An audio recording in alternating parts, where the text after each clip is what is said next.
Eh bien, bonjour mes chères co-créatrices et chers co-créateurs. J'espère que vous allez bien. Moi, ça va beaucoup mieux. Donc, sans doute l'effet de ces quelques jours de repos et aussi du fait que je sens que les choses commencent à se mettre en place de l'intérieur, mais voilà, de façon très concrète. Donc voilà, donc je m'appelle toujours Guillaume. Donc je suis dans le défi des 100 jours, j'en suis à ma saison 3 et au jour 93. Et donc c'est le journal des synchronicités numéro 37, enfin mon journal des synchronicités numéro 37. Donc on est le jeudi 18 avril 2013. Et donc voilà, je suis content après. Donc hier, je me sentais très fatigué et du coup un peu déprimé, ou peut-être un peu déprimé, donc très fatigué. Bon, il y a des fois, je sais pas trop dans quel ordre prendre, mais en tout cas, les deux sont liés. Alors aujourd'hui, mon intention, et donc j'ai pu préciser, oui, justement, mon intention, donc de générer plus de revenus, mais pas n'importe comment. Pas n'importe comment. Et par vraiment, enfin, j'ai pas mal de questions j'en ferai pas part aujourd'hui, ou aussi peut-être, mais un peu plus tard. Donc mon intention est de générer plus de revenus. Je me suis fixé une somme de 3 000 € net tous les mois. Ce qui est deux fois plus que mes revenus actuels. Et par mon travail d'enseignement de la musique. J'aimerais pouvoir ajouter une composante plus basée sur le développement personnel. C'est un peu pour ça que je suis là, et un peu l'énergétique aussi. Voilà, je suis en cours d'exploration par rapport à tout ça. Blablabla. Voilà, c'était drôle parce que c'était très clair avant que je me lance, et là, bof, voilà. Oui, donc hier, là, ce qui est apparu très nettement, c'est mes croyances limitatives concernant justement ma capacité d'augmenter mes revenus. Et aujourd'hui, en fait, j'ai eu quelques petites prises de conscience là-dessus, notamment sur le fait que de l'importance de se fixer un but qui nous paraisse un peu plus élevé. Je m'explique. Donc là, je visais au départ un revenu de 2 000 € par mois. Et, euh, et je voyais rien, pas grand-chose venir. Et en fait, j'ai refait un petit calcul. Alors, je suis pas rentré dans les détails, hein, dans les factures, les trucs machin, mais j'ai bien parlé de revenus. Donc, ce revenu, ça indique tout ça. Et finalement, je m'aperçois qu'avec avec tout confondu, tout ce que j'ai pu avoir, on m'a offert des restos, j'ai eu quelques jours d'hébergement aussi. Notre petite escapade à Cannes que ma compagne a voulu régler. Donc en fait, j'y suis presque. Donc en fait, on peut dire que j'ai réussi mon objectif. Donc le truc pour générer plus de revenus, à mon avis, c'est d'en demander plus et d'oser le faire. Le truc, c'est de vraiment de changer de dynamique et de vraiment d'oser demander. Donc après, une autre difficulté que j'ai après, c'est de passer à l'action. Pour des tas de raisons, mes croyances limitatives, ils sont pour beaucoup, et avec beaucoup de peur aussi. Quand on a, donc je pense, c'est une des difficultés que les personnes qui ont des revenus modestes et qui veulent développer justement ça rend compte, c'est qu'on est tellement dans la survie, dans le fait de vivre au minimum, qu'on est vraiment dans le truc où je peux pas, donc faut pas que je fasse ci parce que sinon il va s'arriver ça, donc on est un peu dans une insécurité totale. Donc et en fait, on a beau agir, en fait, tout ce qu'on peut faire est teinté de cette insécurité.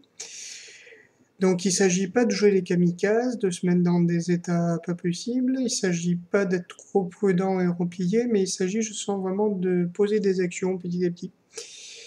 Donc, par exemple, une action qui me paraît pour l'instant encore un peu difficile, c'est de me mettre comme un entrepreneur. Sachant que ça veut dire des taxes, ça veut dire s'engager dans un truc avec publicité, etc. Donc, et en même temps, ça m'a permis de m'interroger profondément sur quel pas je me sentais de faire pour avancer sans dépasser trop mes limites. En tout cas, être dans un truc où je sais que je peux revenir dans mes limites.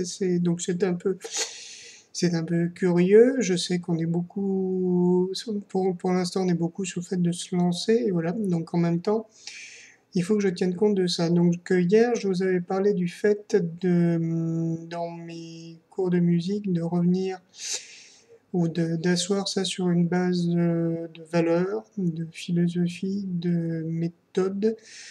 Et en fait, je suis revenu à quelque chose que j'ai eu à quitter pour des raisons financières et de travail, enfin pas financières vraiment, mais surtout de travail, où j'ai eu l'idée de revenir donc sur un petit livre de Monsieur Shinichi Suzuki, donc qui est le fondateur de la méthode Suzuki. Pour ceux qui connaissent un peu les musiques, sans doute vous avez entendu parler de ça. Donc c'est un violoniste et un pédagogue japonais qui a commencé en fait qui a créé donc une méthode dans les années 45-50, donc juste après la Seconde Guerre mondiale, qui est basée sur le concept de langue maternelle, c'est-à-dire que et donc sur l'éducation du talent. Et donc, c'est-à-dire, il est parti de l'idée qui paraît très simple, mais qu'il fallait avoir, que, presque tous les enfants du monde entier parlent couramment leur langue maternelle. Et donc, même des langues super difficiles. Donc, il prend l'exemple de plusieurs dialectes japonais, donc le dialecte d'Osaka, notamment, qui sont des langues qui sont super dures. Et donc, pourtant, des enfants de 3, 4 ans, 5 ans et plus le parlent sans aucune difficulté. Donc, il parle de ce postulat-là pour finalement l'adapter à tous les domaines et plus particulièrement pour lui dans le domaine de la musique et donc du violon puisqu'il est violoniste. Donc c'est voilà, donc c'est toute une recherche qu'il explique dans ce petit livre. Je vous le montre, bon, vous verrez, il n'y a pas grand-chose à voir. Voilà, juste vivre, c'est aimer. Donc le titre est assez porteur et décrit assez bien en fait son expérience parce que derrière toute cette recherche-là, il y a beaucoup de bienveillance. Donc le lien avec ma vie personnelle, c'est qu'il y a donc quelques années, j'ai l'impression que ça fait une vie, j'ai été donc assez tardivement dans le monde du classique. C'est vrai qu'à 18 ans, on est un ringard. J'ai été à la fois l'élève et l'assistant d'une professeure de violoncelle. Donc, assistant, en fait, je l'étais réellement. Ça a été des expériences pédagogiques très fortes. Et c'est là où je me suis vraiment formé pédagogiquement. Donc, notamment, elle me confiait les élèves avec lesquels elle était la plus en difficulté. Donc c'était à la fois une très bonne formation et en même temps je n'étais pas déclaré. Donc j'ai dû donc tout se passait un peu en douce. Donc j'étais dans l'exploitation la plus totale. Et quand j'ai commencé à parler, au bout de quand même, donc j'ai commencé en 93, donc J'ai commencé à parler de déclarer en 98-99. Il y a eu beaucoup de colère de sa part et moi en fait j'étais progressivement j'ai décidé plus précisément j'en pouvais plus je crois et donc bah, j'ai tout plaqué d'un coup donc voilà j'ai fait un gros saut dans l'inconnu, j'ai quitté donc tout ce que j'étais en train de faire donc pour vivre autre chose inutile de vous dire que revenir dans cette méthode-là, vu la situation des personnes, et ce que ça peut revenir en moi, ce n'est pas forcément quelque chose que j'envisage.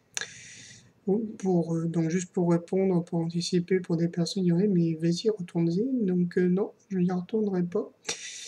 Et je n'y retournerai pas parce que la méthode est mauvaise, mais parce que j'ai essayé, j'ai décidé de cesser de mes tendances masochistes, de nourrir mes tendances masochistes. Donc non, je n'irai pas. Mais par contre, la philosophie et le fond restent. Donc je le redécouvre, j'ai recommencé à le lire avec beaucoup de plaisir.